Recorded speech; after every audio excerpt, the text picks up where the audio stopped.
السلام علیکم ورحمۃ اللہ وبرکاتہ. جی ہم آپ کا جو سوال تھا بنیادی کہ اس میں خاص بات ذہن میں رکھو. یعنی اللہ عز و جل کی راہ میں صدقہ افضل، بے شک افضل کرنا چاہیے. یہ تو سب سے اعلیٰ درجے کی بات ہے. جو افضل ہو وہ دو، اچھا مال ہو وہ دو، نئے کپڑے ہوں نئے کپڑا دو، اور اسی طرح جو بھی ہو. جی جی جی یہ تو اچھی اور افضل اعلیٰ درجے کی بات ہے. لیکن یہ نہ سمجھو کہ جو کچھ اور اعلیٰ درجے کا نہیں ہے تو اس کے دینے میں کوئی ثواب نہیں ثواب اپنی جگہ پر ہے. آپ نے گھر میں نئے صوفے لے لیے، آپ نے گھر میں نئی چیزیں لے لی، نیا فرنیچر اور یہ فلاں فلاں، تو بجائے اس کے کہ اس پرانے کو گاڑی میں بھر کے لے جا کے کسی سیکنڈ ہینڈ شاپ میں بیچ کے آ کے تم 1000 1500 2000 ریال روپیہ بناؤ، میاں دے دو کسی غریب کو، اس کا بھلا ہو جائے گا. ہاں اس کی بھی بڑی فضیلت ہے. میں تو حیران ہوتا ہوں واقعی کہ مذہب اسلام کیا شاندار مذہب ہے، کیسا واقعی اللہ تعالیٰ کا دیا ہوا دین ہے ہمیں. ایک حدیث شریف آپ کو سناتا ہوں، مچل جائیں گے آپ. حضور اکرم حضرت عمر رضی اللہ عنہ نے ایک دن نیا کپڑا پہنا اور یہ دعا پڑھی: الحمدللہ الذی کسانی ما اواری به عورتی واتجمل به فی حیاتی. یہ دعا ہے، مسنون دعا ہے. نیا کپڑا پہنو تو یہ دعا پڑھ لو، یعنی اللہ شکر ہے آپ کا کہ مجھے ایسا کپڑا آپ نے پہنایا کہ میں اپنا ستر بھی ڈھانپ رہا ہوں اور اپنی زندگی میں اس سے میں خوبصورتی بھی اختیار کر رہا ہوں.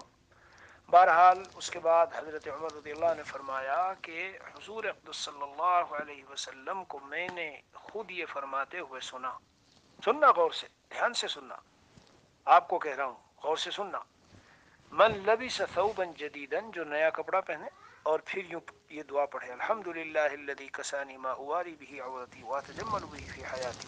اب اگلا جو مضمون ہے وہ آپ کو سمجھانا چاہتا ہوں، اسے سمجھو.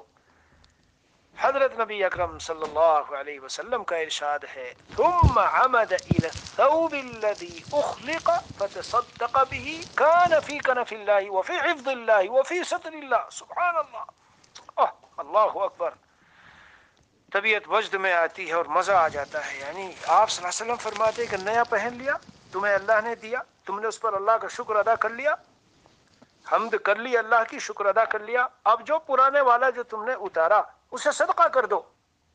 اگر تم اسے صدقہ کر دو گے تو حیاً و میتاً، زندہ اور مردہ حالت میں اللہ تعالیٰ کی خصوصی رحمت میں ہوں گے، اللہ کی مغفرت میں ہوں گے، اللہ کی خصوصی نگرانی میں ہوں گے، اللہ کی نگہبانی میں ہوں گے، اور مرنے کے بعد اللہ کی خصوصی نعمتوں میں ہوں گے. یہ سب اللہ تعالیٰ عطا کریں گے. میرے عزیز کہیں کہ بدولت وہ جو کپڑا پرانا ہو گیا، الی الثوب الذی اخلق، یہ حدیث شریف کے مبارک الفاظ ہیں. جو کپڑا پرانا ہو گیا، جو اتارا ہے، اسے جمع کر کے نہ رکھو کہ شاید فلاں وقت میں کام آئے گا، شاید اس طرح کر لیا کروں گا، شاید یہ 10 20 جوڑے ملا کے لو وہاں باہر اچھی طرح آئین پریس کرا کے اور 10 10 20 20 ریال میں اور 5 5 اور اتنے روپیوں میں نکلوا دوں، بکوا دوں. میں کچھ نہیں رکھا ان سب چیزوں میں. اس لیے جب گھر میں نئی چیزیں لاؤ، دیکھ لو اندازہ لگا لو کتنی بڑی فضیلت. تو جو آپ کا بنیادی سوال ہے کہ بھئی افضل و اعلیٰ، بے شک افضل و اعلیٰ صدقہ کرو. جو اچھی چیزیں ہیں وہ صدقہ کرو، لیکن اس کا معنی یہ نہیں ہے کہ جو ایسی چیزیں ہیں کہ بھئی قابل استعمال ہے، ٹھیک ہے، کام میں آ سکتی ہے، تو انہیں صدقہ نہ کرو. میں تو گھر میں ہمیشہ کہا کرتا ہوں، اپنے گھر کی بات بتا رہا ہوں، کہ بھائی جب نئی چیز آتی ہے، کسی نے کوئی نئی مشین صدقہ کر دی، کسی نے کوئی نیا کپڑا دے دیا، صدقہ نہ کہو، ہدیہ کسی نے دے دی، کوئی نئی مشین ہدیہ دے دی، کوئی نئی چیزیں ہدیہ دے دی، کہیں سے کچھ آ گیا یا ادھر ادھر سے کچھ خرید لیا، یا کوئی سستا نکلا تھا اور سیل پہ نکلی ہوئی چیز تھی، کوئی جلدی سے سستے میں مل گئی. ارے تو اللہ کے بندیو، یہ گھر کی دوسری جو چیزیں ہیں پرانی دے کے ایک طرف کرو، انہیں سمیٹو مت، اکٹھا مت کرو.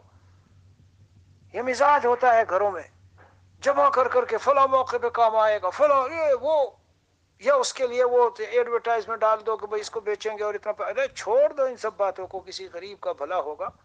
نئے بیڈ آئے ہیں، پرانے بیڈوں کو دیکھو، ایسے لوگوں کو تلاش کرو، تھوڑا سا ڈھونڈو اور پھر ان کو پہنچاؤ. ان کا دل ٹھنڈا ہوگا کہ ان کو بھی کچھ اچھا لیٹنے کا ملا.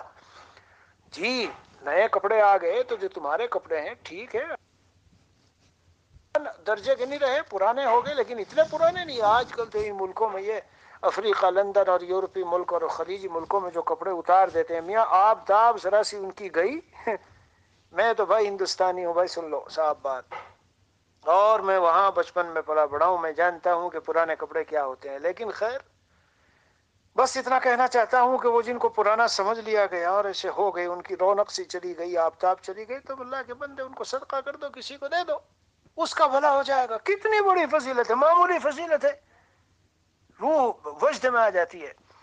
إلى الثوب الذي فتصدق به كان في كنف الله وفي حفظ الله وفي ستر الله حيا وميتا۔ اندازہ لگائیے، ان چیزوں کو ہم معمولی سمجھتے ہیں، معمولی نہ سمجھے، بہت بڑی نعمت ہے، اور جتنا اخلاص سے دو گے، چھپا چھپا کے دو گے، اتنا ہی اس کے اثرات بھی مرتب ہوں گے۔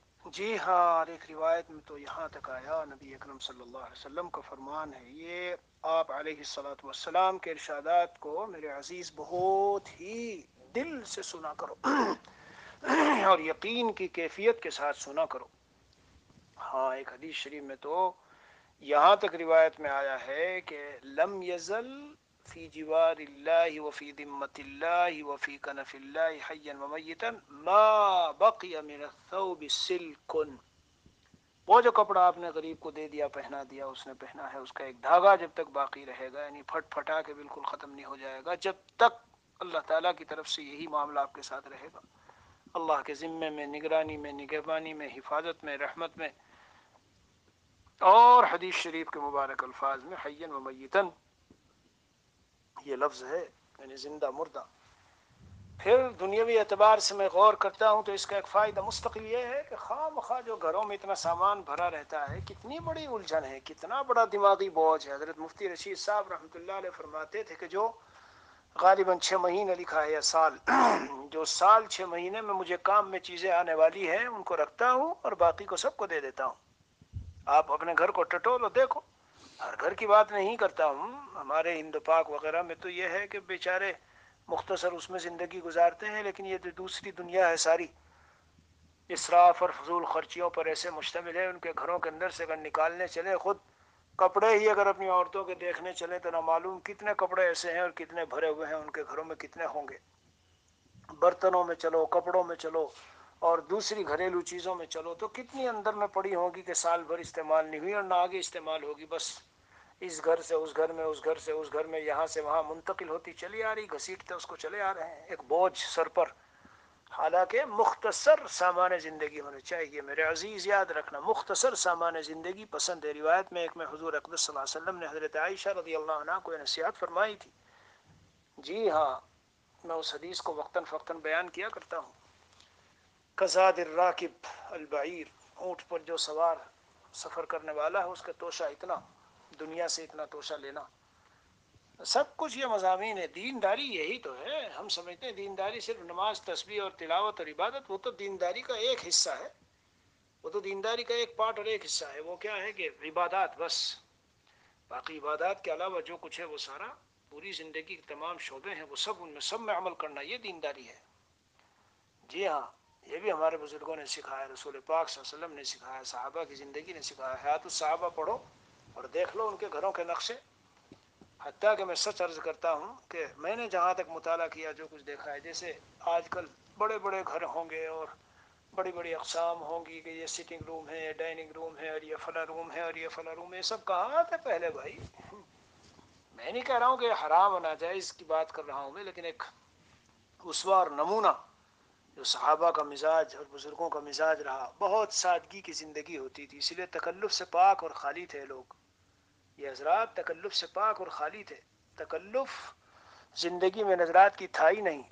جی ہاں، کان صحابہ کرام رضوان اللہ علیہ مجمعین کے بارے میں آیا ہے، کانوا اقلہم تکلفا، حالانکہ اعمقہم علما وابرہم قلوبا، دلوں کے اعتبار سے بڑے صاف، علم کے اعتبار سے بڑے گہرے، لیکن زندگی گزارنے کے اعتبار سے تکلف سے بہت خالی۔ اب میں اگر تکلف کی حقیقت سمجھاؤں تو میسیج بہت لمبا ہو جائے گا۔ ہماری زندگی میں ہر چیز میں تکلف ہے۔ دسترخوان بچھائیے تو اگر سنت نبوی اور اسوہ نبوی صلی اللہ علیہ وسلم اور صحابہ کی طریق اور زندگی کو لوگے نا، تو ایک بڑی سی گول پلیٹ ڈالی اور ایک دسترخوان، اور 5 6 7 8 آدمیوں نے بیٹھ کے کھایا، 2 3 گلاس اور ایک جگ، ختم کہانی میاں۔ آج اگر 2 4 5 آدمیوں کو کھلانا ہو تو اتنی تو بڑی پلیٹ اور اتنی تو چھوٹی پلیٹ اور اتنی تو گلاس اور اتنی تو چھوٹی چمچ اور اتنی تو بڑی چمچ، او وہ ایسا ایک لمبا وہ ہوگا کہ گئی گھر کی 4-6 عورتیں جو ہے وہ صبح سے شام تک کا ان کا سارا وقت گیا، اور پھر خادمات چاہیے، اور پھر یعنی وقت جو اتنی قیمتی نعمت تھی 2-3 مہمانوں کے کھانا کھلانے میں پورا دن صاف ہو گیا۔ یہ تکلفات سمجھتے نہیں ہم لوگ، نصیحت بھی کریں گے، باتیں بھی کریں گے، اور سب کو کہیں گے بھی، لیکن خود پرتکلف زندگی ہے، خود پرتکلف زندگی ہے۔ اس لیے میں نے عرض کیا، ہم نے الحمدللہ ثم الحمدللہ میں عرض کرتا ہوں کہ ہندوستان میں رہ کر اپنے علماء، اکابر، اساتذہ اور اپنے بزرگوں کے ہاں رہ کر کے دیکھا کہ سادگی ہوتی کیا ہے۔ ہمیں نہیں سمجھ میں آتی تھی اس وقت، ہم سمجھتے تھے یہ تو بہت اچھی مزے کی زندگی جی رہے ہیں، لیکن اب جب باہر نکلے ہیں اور دیکھے ہیں حالات تو پتہ چلا ہے کہ سادگی اور غیر سادگی کیا ہے، تکلف اور غیر تکلف، پرتکلف کیا چیز ہوتی ہے۔ 2 مہمان 4 مہمانوں کا کچھ ہو اور کیا نقشے پلٹ جاتے ہیں گھر کے۔ جی ہاں، اس لیے بھائی، میرے بھائی، آخرت بناؤ اور آخرت میں اپنے لیے خزانے تیار کرو، اللہ کی رضا جوئی کی فکر ہو، اللہ تعالیٰ کو راضی کرنے کی فکر ہو، اور یہ جو لمحات حیات ہیں ان کو قیمتی سے قیمتی بنانے کی فکر ہو میرے عزیز۔ اور جو صلاحیت اللہ تعالیٰ نے دی ہے، مالی ہے، جانی ہے، دماغی ہے، اور رابطوں کی ہے، اور تعلقات کی ہے، جتنی صلاحیتیں ہوں سب اللہ کی رضا پہ خرچ ہو، سب دین پہ خرچ ہو۔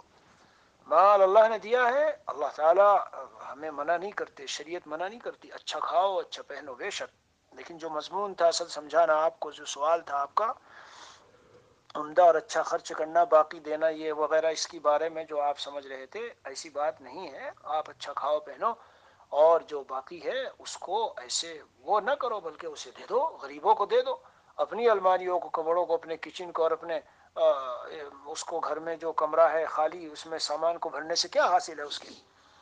ہر چند مہینوں کے بعد چیک کرنا چاہیے گھر کو، کون سی چیز استعمال میں آ رہی ہے۔ میں تو یہی کہا کرتا ہوں بھائی، چیک کیا کرو ہر چند مہینوں کے بعد، اگلے 6 مہینے، گزرے ہوئے 6 مہینوں میں اگر چیزیں استعمال میں نہیں آئی انہیں نکالو، آگے چلتے کرو۔